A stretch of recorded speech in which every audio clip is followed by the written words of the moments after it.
gente tem uma imagem aí do Bahia 5, Vitória 0, de 86. Foi verdade que nesse jogo o Cláudio Adão pediu para vocês aliviarem. O pessoal do Vitória pediu para Cláudio Adão aliviar no intervalo do jogo. Você segura aí, porque... Não foi no intervalo, não. Foi no...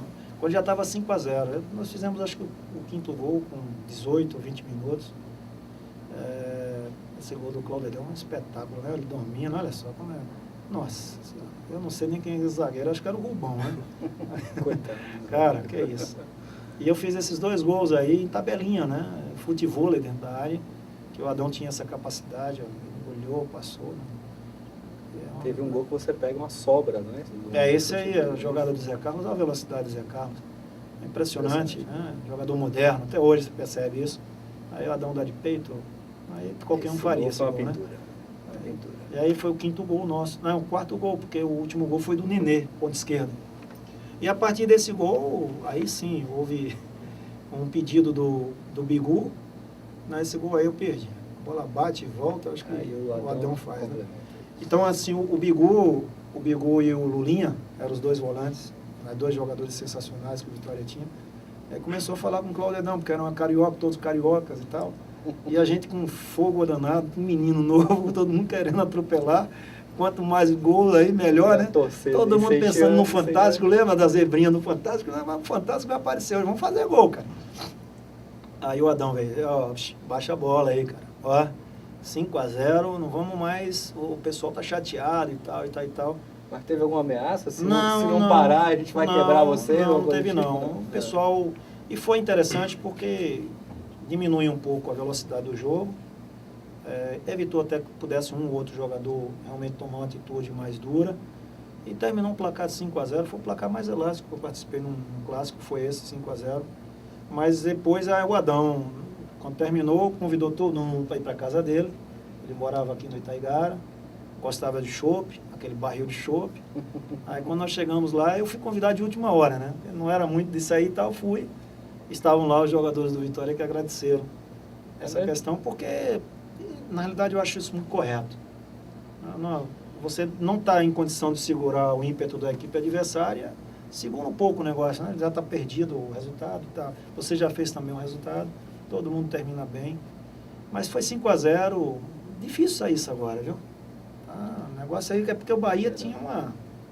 Poxa, o Bahia era muito superior ao Vitória, agora, então não mais isso não, acabou. 2 coisas que você contou aqui me chamaram a atenção, que para o torcedor, as 2 coisas seriam bem mal vistas. A primeira, saber que durante o jogo existe um certo acordo, digamos assim, um acordo de cavalheiros até, de o time que está ganhando diminuir o ritmo para que o time que está perdendo não ser mais humilhado ainda. Mas o segundo, de que os jogadores vencidos e vencedores se encontraram depois para tomar um jogo. Mas foram 2, né? 2 lá que compareceram, porque era um jogo de festa, 5-0, um placar elástico demais. Aí o pessoal, claro que com a cabeça inchada, mas foram lá, tiveram presente e saíram. 86, faz muito tempo. De qualquer maneira, você tem que ter esse cuidado, porque quando acontece um placar elástico, você pode perceber que às vezes os defensores do time que está perdendo trocam bola sem o assédio maior dos atacantes do time adversário. Na realidade é um passatempo. Está passando o tempo para não arriscar tomar mais gol e o outro não fazer. Então existe, de alguma maneira, não articulado, não acertado, mas existe um respeito com relação a isso. Às vezes não se atropela, porque o outro também quer fazer gol, aí fica muito claro o espaço. Aí garoto jovem, todo mundo querendo fazer um gol, todo mundo querendo aparecer, todo mundo querendo ganhar o respeito da torcida, né? Todo mundo querendo virar ídolo. Aí mete 4, 5, 6, 7, 8, aí não tem esse negócio não. Para quem viveu 88, tem aquele jogo Bahia e Fluminense na Fonte Nova, que deu mais de 110 mil pessoas. Dizem que foi mais marcante do que a final contra o Inter. Tanto pelo jogo, pela situação, o público na Fonte Nova. Para você foi o mais marcante também esse jogo? Não, esse foi um jogo espetacular. Eu me lembro bem, até 24 horas antes dessa partida, o Fazendão não é esse Fazendão de hoje, né? Que hoje é um luxo, né? Não, mas o Fazendão naquela época era muito difícil, aberto. E nesse dia, por uma questão de segurança, tinha gente tomando conta dos portões. Nossa, era uma romaria de pessoas, de torcedores lá. Isso no sábado. Tem algumas imagens desse jogo. Pois é, olha, no sábado pela manhã, a gente treinou, fez o treino pronto, do estoque, Evaristo gostava de sempre fazer isso e tal. mas já tinha muita gente no portão. Eu me lembro que eu descia para falar com os torcedores e tal. Cara, era muita energia junto, entendeu? Isso, aí me lembro também, no dia do jogo, ou seja, quando terminou a preleção do Evaristo, nós saímos do Barradão, ou do Fazendão, desculpe, e seguimos para a Paralela, mas tinha centenas de carros seguindo a gente, com bandeiras, com buzinaço. Foi contagiante, porque nós chegamos no estádio da Fonte Nova, entrando ali pelo portão normal, natural, milhares de pessoas esperando a gente, cantando o hino do Bahia e tal. Mas é algo indescritível, algo realmente... Quem gosta de jogar com casa cheia, aquilo ali é um negócio. Mas quem não gosta também... Mas assim, cara, você chegava aí gritando Bahia, bora Bahia, campeão, campeão, campeão, num jogo de semifinal. Um jogo contra um time espetacular com o Fluminense, com jogadores de seleção brasileira, quase que todos. Um time que começou ganhando de 1-0 da gente, logo no início, né? Não gosto de fazendo gol. Aí o time entrando em campo. E tal, e mesmo assim, né, a equipe se recuperou, fez 2-1. Esse jogo é inesquecível. Acho que qualquer atleta hoje do Bahia, por mais tempo que tenha se passado, vai lembrar de detalhes dessa partida. Eu posso não lembrar de alguns. Aí se você conversa com o Gil, ele reforça, né? Você conversa com o Charles, ele reforça. Você conversa um pouco com o Sandro, Marquinhos, enfim. Fora em si, o jogo foi um jogaço, né? Um jogo espetacular. Verdade. Bobô, cobra-se muito hoje do Bahia que ele joga de igual para igual contra o Fluminense, contra o Inter, contra o Corinthians, o São Paulo, o Santos, os grandes times de futebol brasileiro. E acho que muito em função daquilo que vocês realizaram em 88. Você me diga uma coisa, você acha que se o campeonato brasileiro de 88 fosse por pontos corridos, o Bahia teria a mesma chance que teve de ser campeão? É difícil a gente falar sobre isso. Até porque antigamente não se discutia nem pontos corridos, né? Quanto mais jogos fizesse, né, mais confronto, melhor. Muito se levava em consideração as rendas, essa coisa toda, porque era partilhada a renda, não é hoje 100%. Naquela época era 60-40. Então, o vencedor levava 60%, o perdedor 40%. Os atletas recebiam em cima da renda, não tinha bicho separado. Então você tinha um percentual da renda do clube. Então tem umas coisas bem interessantes. Tinha momentos que a gente entrava, o Ronaldo, o goleiro, um dia de entrevistar, pergunta isso a ele. Ele pode dizer que é mentira, que não é, mas é verdade. Ele já entrava contabilizando o público na Fonte Nova. Porque o Ronaldo é meio, né? Dinheiro, o bicho é danado, cara. Então ele e o Edinho Jacaré. Aí fala, hoje vai dar 25 vezes não sei quanto, vamos ganhar cada um. Vamos ganhar. Só de olhar para a arquibancada ele já sabia quanto então, dava. Já sabia exatamente o bicho que a gente ia receber depois e tal.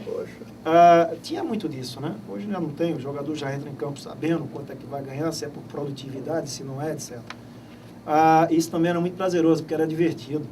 Então você já entrava e perguntava, e aí, como é que está o público? Que ele subia a arquibancada antes de começar o túnel e olhava para voltar e olhava, tem 25, hein, gente? Vamos ganhar! Já era um motivo a mais para você se mexer, né? E tal, porque estava garantido ali. Ganha, ganha. Empatasse não tinha nada. Então, às vezes, dependendo da importância do jogo, pagava metade. Quer dizer que a torcida era, de fato, o grande combustível do time. Foi, porque tinha salários atrasados. Então, a gente ganhava, o salário nosso era no vestiário. Então, nós ganhamos esse título aí com 2 meses de salário atrasado.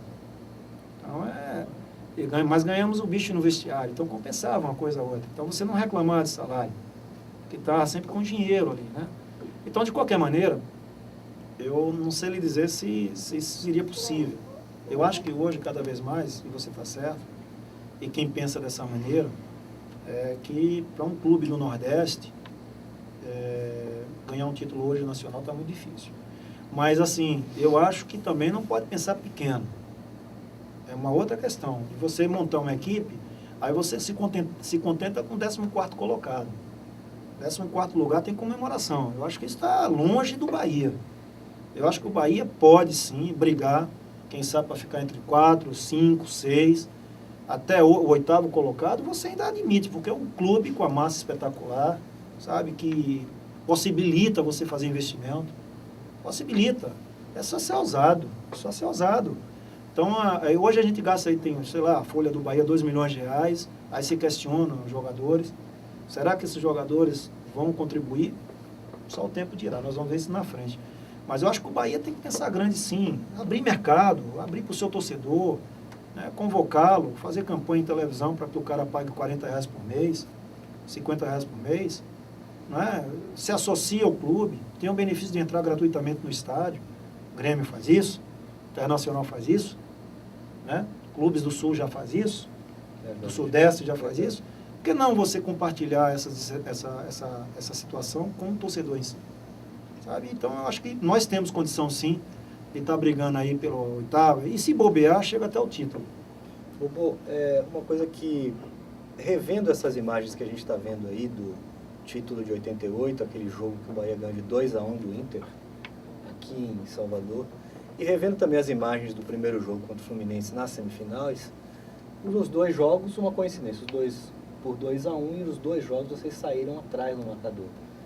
A impressão que a gente tem, olhando essas imagens, é de que o Bahia tinha uma autoconfiança muito grande, que o time parecia sabedor de que ele tinha capacidade de virar o placar a qualquer momento, como aconteceu. Você acha que falta um pouco disso no Bahia de hoje? Você acha que isso é um reflexo também desses tempos modernos do futebol, em que só se fala do eixo Rio-São Paulo, Sul-Minas? Eu acho que sim, eu acho que tem... Isso reflete sim no momento do clube. Eu acho que também, reflete também a questão do tempo, você sem ganhar um título, né? Então é um clube como o Bahia ficar 8, 10, 11 anos sem ganhar um título, isso não tenha dúvida alguma que mexe com os atletas, porque a cobrança é do porteiro da casa, é do porteiro do Bahia, olha lá, hein? Vê o bicho aí, hein? Isso, na realidade, acaba mexendo com os atletas. O emocional, eu me lembro que tem um jogador no Bahia, jovem, o Cícero, hoje já no São Paulo, né? Essa coisa toda e tal, viajou para fora do país. O Cícero tinha, quando ele ia entrar num estádio, ou seja, botava ali no túnel, por exemplo, ele já tinha refluxo. Então, imagine você, isso no início da carreira dele, mas é pressão, porque não deve ter, isso não acontece mais jogando nos clubes que ele jogou. Fluminense, vai por aí, vai para o time alemão, no São Paulo, etc. Não tem mais isso. Então, eu entendo como o emocional do atleta, a cobrança, né? E a cobrança quase que silenciosa, porque a cobrança da arquibancada, ela não é de imediato. Você entra no campo, leva quase 30 minutos, 30, mas soma mais 45, você tem 75, o torcedor começar a pulpar, a não ser que o time esteja perdendo.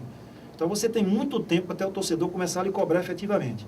Mas até 30 do primeiro tempo, ele está jogando contigo. 0-0, 1-0 para o adversário, ele está jogando contigo. Mas, de qualquer maneira, eu acho que reflete, sim, tudo que você falou e acrescenta aí também essa questão de o time não estar vencendo, pressão do treinador, pressão da diretoria em cima do treinador, pressão da torcida em cima do presidente do clube, né? E os jogadores acabam, no final das contas, né? O fim é com eles, ali quem decide são eles. Se tiver 2 ou 3 ali naquele grupo de 11 que não segura a barra, vai ser complicado. É muita coisa. É muita coisa. Parece não é, o cara tá ali, aí o cara diz assim, pô, o cara treina todo dia, né? Assim, o cara recebe para isso.